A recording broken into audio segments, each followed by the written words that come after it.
So karon day mga idol, anaday ko dire sa area kung asa ko magkuha og similya nga para og tatanom.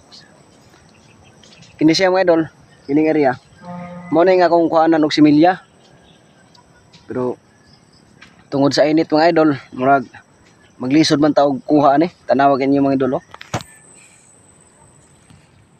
Muna nga akong kuhanan og similya nga kamote mga idol. Yan mura man og siguro og mo uwan og dagan pag 1 week nga walay uwan murag maglisod na ni.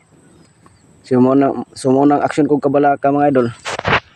Action kog kabalaka mga idol kay in kaso og mamatay ni siya. So wala na koy kakuha og similya, so back to zero gid ani mga idol. So maghuwat ang mahitabo og mamatay ni siya mga idol.